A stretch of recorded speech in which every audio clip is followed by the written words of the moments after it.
Welcome to the Videoverse.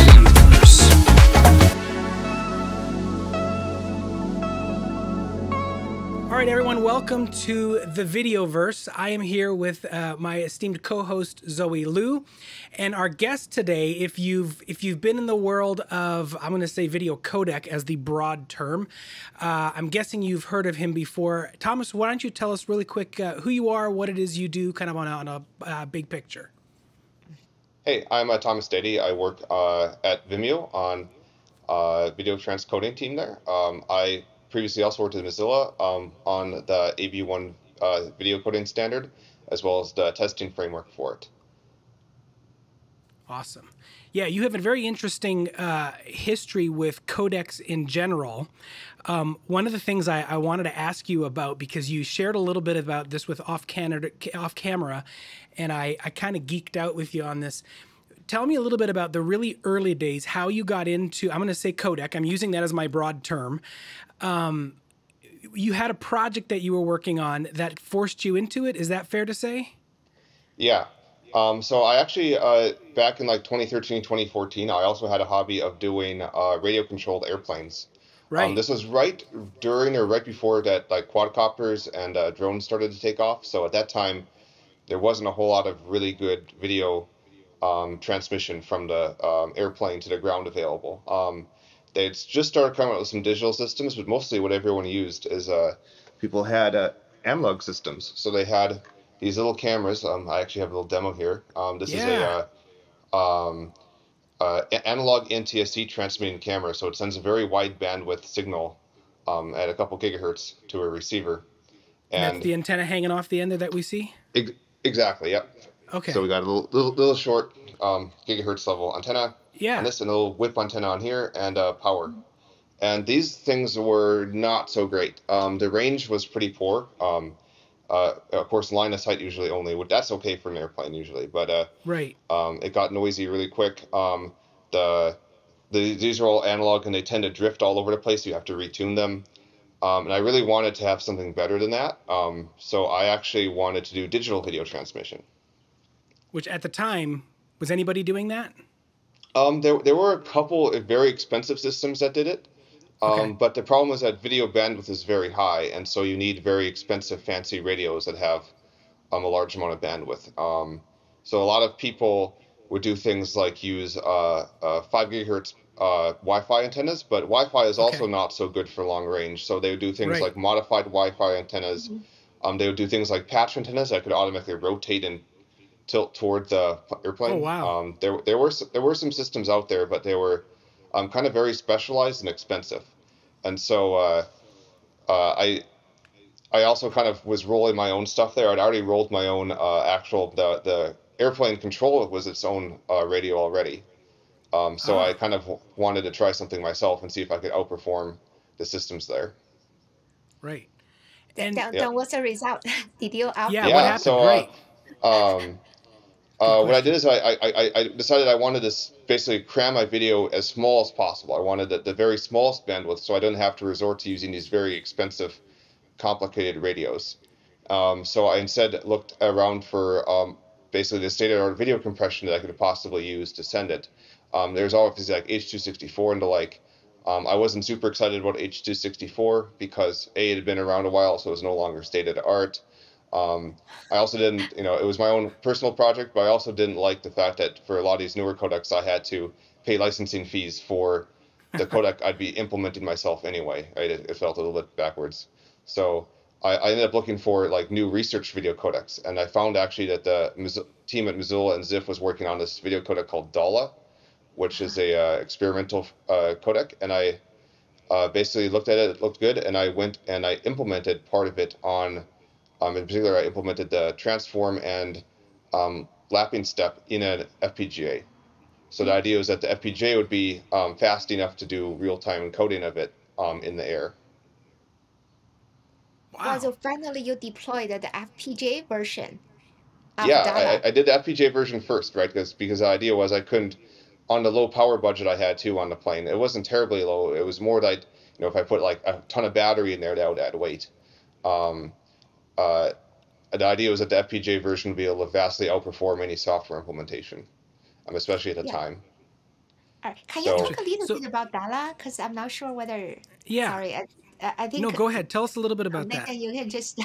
I was just Please do. curious because Dala, I'm pretty familiar with that in some sense that because that was basically Mozilla's initiative on having a royalty-free open source video yep. codec. But you may Uh, want to talk a little bit more about that to our audience. Yeah. So that was it was a research codec. It still exists if you want to go find the code base. It was basically designed around several unique principles. So it had a lap transform. So instead of a normal video codec that has just plain discrete cosine transform blocks that are then usually blurred together with some sort of post filter, um, this one used an invertible filter that ran in between the blocks. So the idea is it would basically kind of mix the blocks together on the edges. And you do your normal square transforms. Encode those, and you do the inverse transform both on the square transforms and then the overlapping part. And the idea that this would avoid um, the blocking artifacts that normally appear in video codecs, but it would also avoid the blurring problems that appear when you use traditional video codecs deblocking filter. It also had a couple other things. It had a more perceptual quantizer called PVQ. It had a range coder that was designed to be multi-symbol and basically work quite a bit faster than other range or arithmetic coders, and basically have basically cram as many possibilities into a single symbol as possible to keep the symbol rate down for the overall video. So it had and it also had a post filter called CDEF that was basically there to clean up the edges further. It was actually the original idea was that we wanted to make really nice vector art look good. So we had this filter that would the idea is that we code a bunch of edges and we like kind of do this paint. So we would code like the top and left edge, and we'd basically make our own draw a line through each block, and that would be a predictor. That didn't work super well, but what did work is using that same predictor, but as a post filter. So we basically find an edge in the image and then clean it up with the same method. So Dala became a part of the AV1 video standard once the Alliance for Open Media was formed. We basically combined several pieces of different video codecs. Basically, the base video codec for AV1 was VP9, but we did add several of the Dala features. We sadly didn't, the lap transforms didn't get in there, maybe in the future, but we did get the range coder. So the range coder with some modifications is what's in AV1. And then the CDEF post filter, also with some modifications, is what's in one of the post filters available in AV1 as well. I'm glad you said that because as you were talking, I was thinking I'm hearing echoes here of AV1 stuff potentially. So that explains why some of that stuff transitioned over. Was that the way that did you basically get pulled into the AV1 world at that point because of your involvement with Dala, or how did you end up getting involved with AV1? Yeah, well, I mean the goals were aligned, right? Okay. We saw that at Mozilla, right, the licensing terms that had come out for other competing codecs like HEVC were basically not shippable for us, with Firefox being a free product. We couldn't charge the amount that amount for a thing that's a free download that anyone can download and install and have zillions of installs for. So that licensing model didn't work for us. So we were already working on Dala as a potential replacement hopefully with other adopters as well. But it turned out this was a problem for other people as well. And so basically, eventually got several other people on board, which you can, there's a long list on Alliance for Open Media group. That was actually kind of an independent, separate effort. But eventually everyone with the same sort of problem came together, and we decided it was best. Obviously, we didn't want to make like a Dala codec and an AV1 codec. So we decided to combine forces because if we all had the same basically goal in mind, we might as well make one really good video codec with all the efforts of everyone. Is that kind of a big, and I'll ask this question to both you guys, because this is a world that you've been, I'm going to say eyeballs deep in, and I have been a little bit involved in, but not as much. Is that a big deal amongst engineers to see all these different standards come together and turn into a single standard? Because I'm imagining each contributor is going to have to contribute something, but then also forfeit something. Am I thinking the right way about what that process might have been like? Yes, absolutely. There's a lot of compromises. It's, sometimes difficult as an engineer to not see your stuff get adopted or put in. Right. Um, there's no because AV1 is a royalty-free codec. There's no like financial incentive. Like you're not gonna if you're some other codecs, there's like a big financial incentive if you get your stuff in because maybe you get more Right. licensing fees. AV1 doesn't have that, but you still have quite a bit of pride as an engineer, right? So Right. you still there's still some emotion if your stuff doesn't get in or does get in. Certainly there is stuff I'd love to get in that didn't happen, maybe for a future codec. But it's a big debate and process, and like that's actually also something I was involved in because I worked on AV1 testing. So I was one of the people responsible for how do we test all these new additions to AV1 and how we decide which ones really improve the video quality and which ones don't. Fascinating. That's what I was imagining, because engineers are engineers, but they're creative people at heart. They're creatively solving problems. And so I can see where you put your heart and soul into something. But in some ways, it almost feels like AV1 is kind of democratized codec in a way, because like you said, there's no financial incentives. There's the pride factor, but now it's everyone can contribute, right? Yeah. It does basically you do have to like sign up for the AOM to get inside Right. a lot of the meetings. However, the code base the standard code base we work on is an open source code base, and so there's basically ways even for people outside of that to contribute as well. Yeah, that's awesome. Not really shifting gears, but diving a little deeper into your involvement with AV1. I know you've worked pretty closely with specifically, I mean, AV1 has so many tools and capabilities, but specifically the HDR support, the HDR factor when it comes to AV1. It seems like HDR video is one of the things that often brings AV1 up in conversation. Can you talk to us a little bit about the role that AV1's HDR capabilities play as far as encoding video and how it helps? Yep. This is actually something that I'm currently working on at Vimeo, so that's one of our big pushes. Cool. But so HDR has been doable for a long time, even on older codecs. Right. But it brings up with it a lot of challenges that make a newer codec like AV1 be a lot better. Probably the first big benefit is that it's basically 10-bit by default everywhere. So the very baseline profile of AV1 has 10-bit support, so you're pretty much guaranteed if something has a hardware AV1 decoder, it's going to be able to decode 10-bit. And 10-bit is important for HDR because HDR's wider dynamic range means that banding artifacts and the like are going to be much more visible than they would with SDR, and so having those extra bits to reduce any visible banding artifacts is much more important for HDR. AV1 is not the first video codec to mandate 10 bits. However, in practice, it is the first video codec that's in a browser that we can rely on having 10 bits for. Interesting.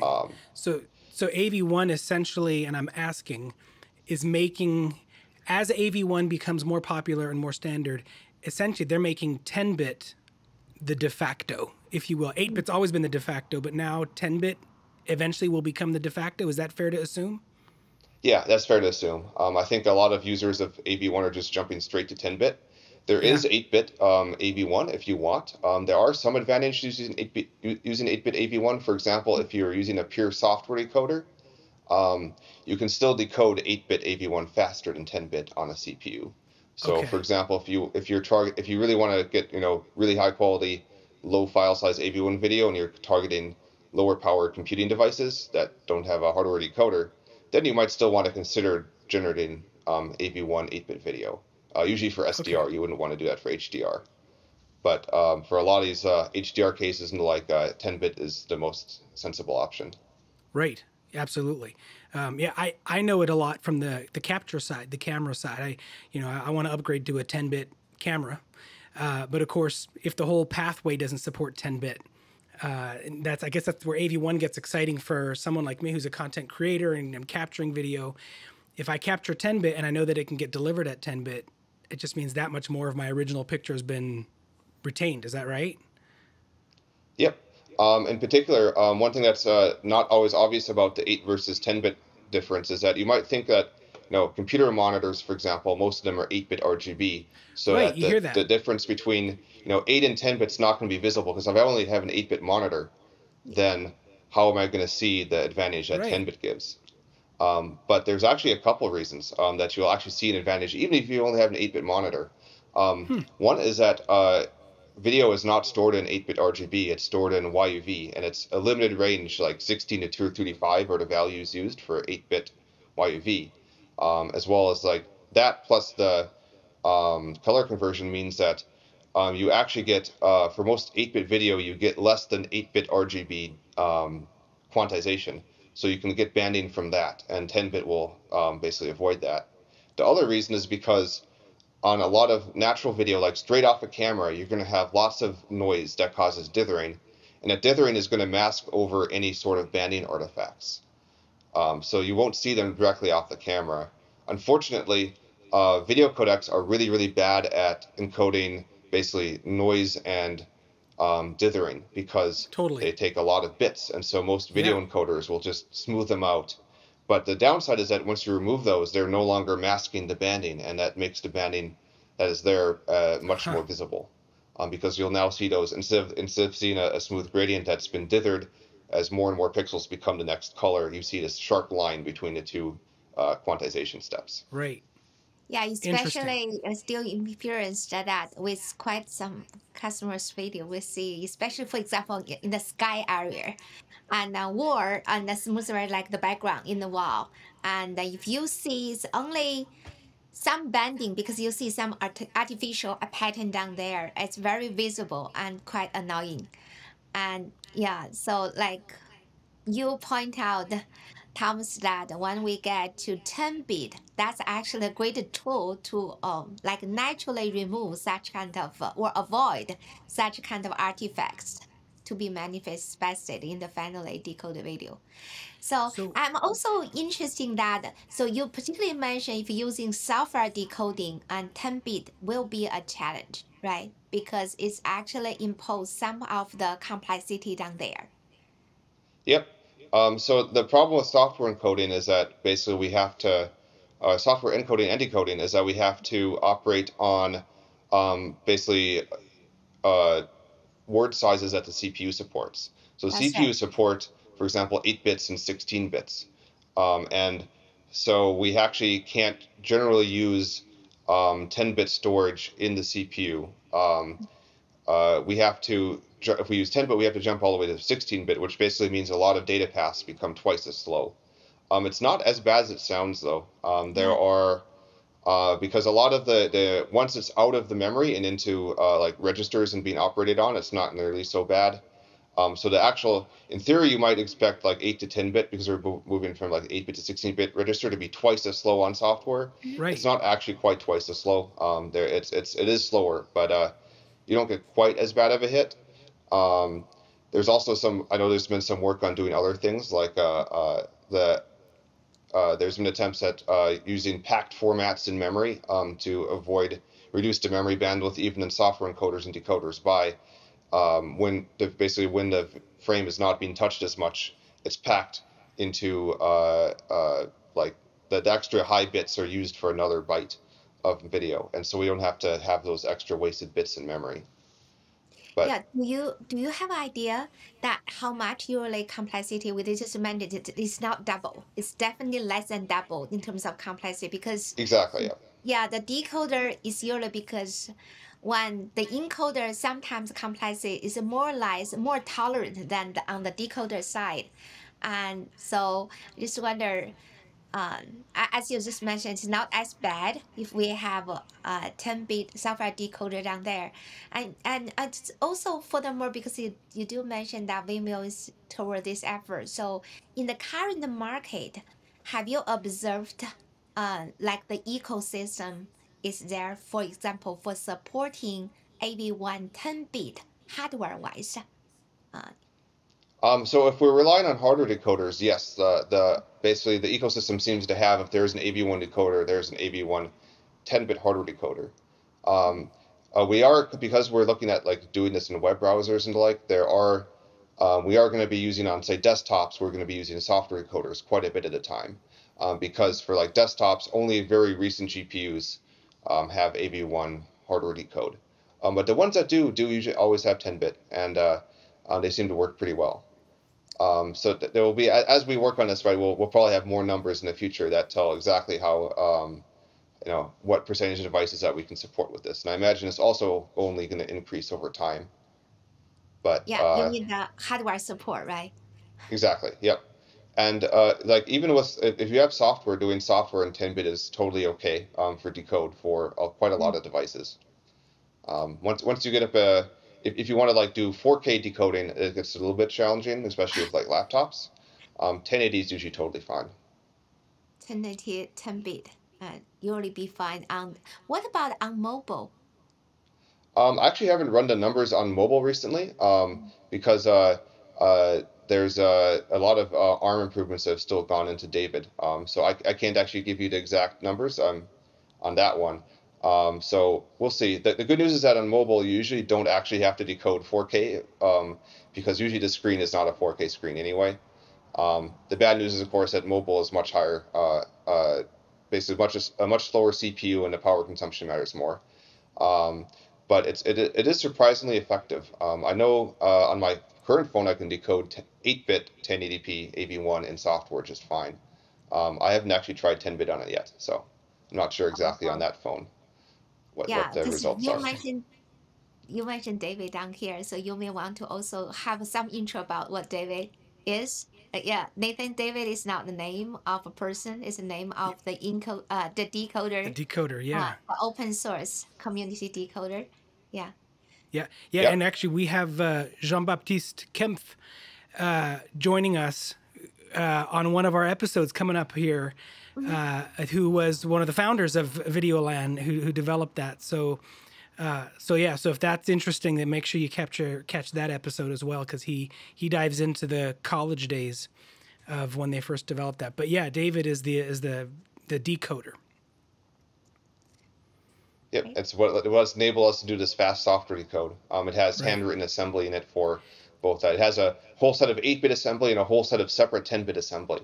And so as that, the 10-bit assembly has matured, it's allowed us to basically, really embrace that 10-bit in software much more than we could before. Interesting. Right. This, Yeah. tell me if I'm correct. I'm asking the experts here. When HEVC got rolled out, I remember a similar conversation happening where initially the whole conversation was, can we roll it out with software decoding, because not a lot of devices have hardware support, and then eventually more and more devices did HEVC decoding.